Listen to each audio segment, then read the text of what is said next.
साथियों नमस्कार। मैं धर्मवीर मीना, सहायक आचार्य राजनीति विज्ञान, राजकीय महाविद्यालय गंगापुर सिटी। हम भारतीय संविधान के संबंध में कई महत्वपूर्ण बिंदुओं पर विचार विमर्श करने का प्रयास करने जा रहे हैं। इसी कड़ी में आज हम भारतीय संविधान की प्रस्तावना के संदर्भ में विचार विमर्श करने का प्रयास करेंगे। प्रस्तावना संविधान का एक महत्वपूर्ण अंग होती है, लेकिन प्रस्तावना के संदर्भ में विशद व्याख्या करने से पहले मैं आपको ये बताना चाहूँगा कि प्रस्तावना के विषय में हमारे विचारों को विचार श्रृंखला में किस प्रकार से आगे बढ़ाना चाहिए, कैसे समझना चाहिए।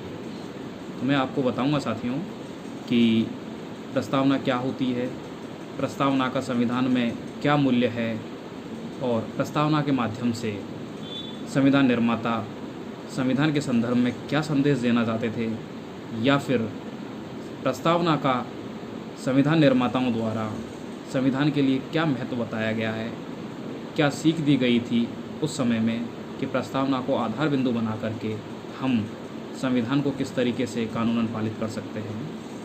इन विषयों पर विशद चर्चा करने से हम प्रस्तावना के मर्म और संविधान की जो वास्तविक स्थिति है उसको जानने और समझने का प्रयास कर सकते हैं। सर्वप्रथम साथियों, हम इस बात पर विचार करेंगे कि प्रस्तावना होती क्या है।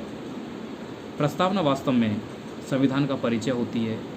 जिस प्रकार से किसी व्यक्ति का महत्व उसके नाम से होता है, ठीक इसी प्रकार से संविधान के लिए प्रस्तावना का भी आधारभूत महत्व होता है। आधारभूत महत्व इसलिए होता है क्योंकि प्रस्तावना ही वास्तविक रूप से संविधान का सहार होती है।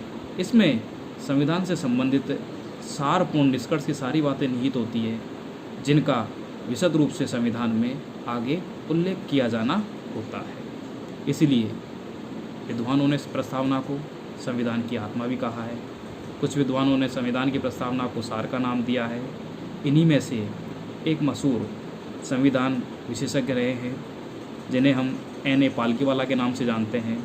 उन्होंने कहा है कि प्रस्तावना संविधान का परिचय पत्र है। लेकिन साथियों, हम इस बात की चर्चा करें कि प्रस्तावना इस रूप में देखी जानी चाहिए, लेकिन भारतीय संविधान में प्रस्तावना का बीजारोपण कहाँ से हुआ, इसे भी जानना आवश्यक है। इस संदर्भ में हम विश्लेषण करते हैं तो पाते हैं कि संविधान का प्रस्तावना जो हमारे संविधान में वर्णित है, यह प्रस्तावना उद्देश्य प्रस्ताव पर आधारित है। अब यह प्रश्न स्वाभाविक रूप से उत्पन्न होता है कि उद्देश्य प्रस्ताव क्या होता है। उद्देश्य प्रस्ताव एक ऐसा प्रस्ताव है जिसे जब संविधान का निर्माण किया जा रहा था तो उस समय हमारे संविधान में समाज की आवश्यकताओं को देखते हुए उनको पहचानने का प्रयास किया और पहचानने के आधार पर कुछ उद्देश्यों को अंतःकरण के माध्यम से अंकित करने का प्रयास किया गया था। इसी प्रयास को सर्वप्रथम पंडित जवाहरलाल नेहरू ने 13 दिसंबर 1946 को संविधान सभा के समक्ष प्रस्तुत किया और विशद विचार विमर्श के उपरांत संविधान में जो वर्णित उल्लेख हैं, जो उद्देश्य प्रस्ताव में जो मार्मिक तत्व वर्णित थे, उन पर संविधान सभा द्वारा विशद विवेचन किया गया। एक एक पक्ष को देखने का प्रयास किया, प्रत्येक एंगल से उसे समझने का प्रयास किया और अंतिम रूप से 22 जनवरी 1947 को इस उद्देश्य प्रस्ताव को संविधान सभा द्वारा स्वीकार लिया गया। अब ये एक महत्वपूर्ण प्रश्न यहाँ ये भी उत्पन्न होता है कि हमारा देश 15 अगस्त 1947 को आज़ाद हुआ, किंतु यहाँ जब उद्देश्य प्रस्ताव की बात की जा रही है या फिर प्रस्तावना की बात की जा रही है तो ऐसा लगता है कि ये दोनों ही प्रयास देश की स्वतंत्रता से पहले होने लगे। आखिरकार में जब देश स्वतंत्र नहीं हुआ तो उससे पहले ऐसे प्रयास कैसे किए जाने लगे। ये एक मार्मिक प्रश्न है। इस प्रश्न के संदर्भ में जब हम जाते हैं तो हमें हमारे संविधान निर्माण का संवैधानिक इतिहास खंगालने का प्रयास करना होगा। ये एक विशद व्याख्या है जिसका हम किसी अन्य श्रृंखला में किसी कड़ी में ज़रूर विशद विवेचन और विचार विमर्श करने का प्रयास करेंगे।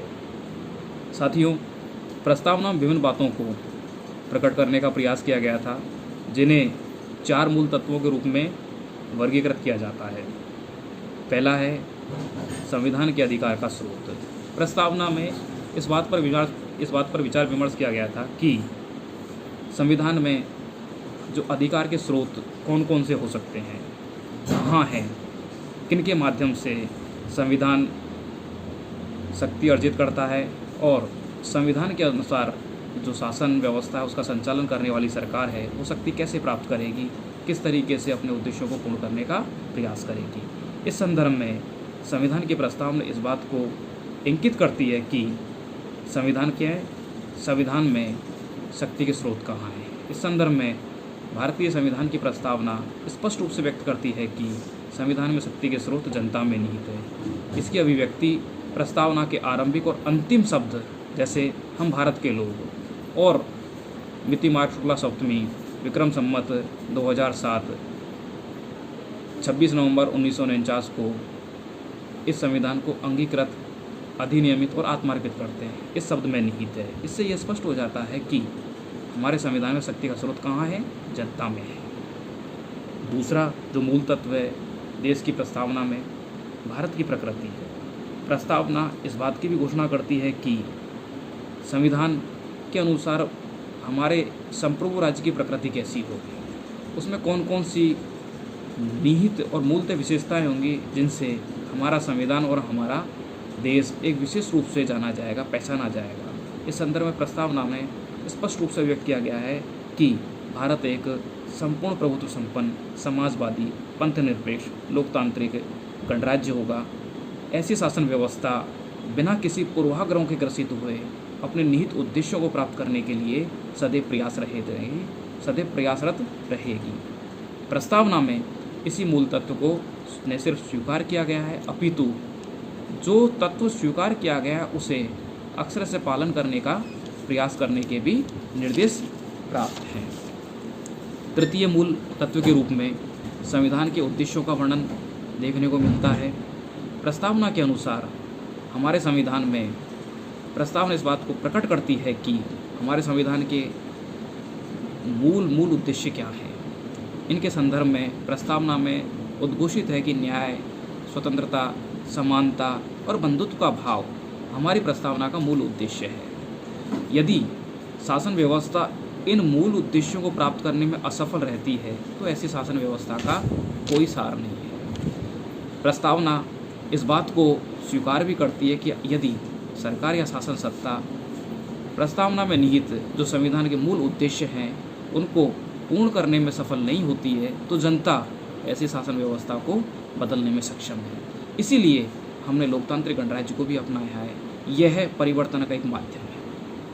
यदि सरकार की शासन व्यवस्था के कार्यों से जनता संतुष्ट नहीं है तो अपने मताधिकार के माध्यम से वो अपनी सरकार को परिवर्तित करने में सक्षम है। इसी प्रकार जो प्रस्तावना की जो मूल प्रकृति है उसका अंतिम तत्व है कि हमारा संविधान कब से लागू हुआ। इस संदर्भ में प्रस्तावना स्पष्ट व्यक्त करती है कि हमारा संविधान 26 नवंबर 1949 की तिथि को लागू होता है। यही हमारे संविधान का मूल भाग है और इस प्रस्तावना के रूप में हमें मूल प्रकृतियाँ देखने को मिलती हैं जिनके माध्यम से हम ये समझ सकते हैं कि संविधान की दिशा क्या है और उपयुक्त दिशा के माध्यम से हमारे समाज की क्या दशा हो सकती है। साथियों नमस्कार। आगे की जो विशद बात है हम अगले वीडियो में चर्चा करने का प्रयास करेंगे।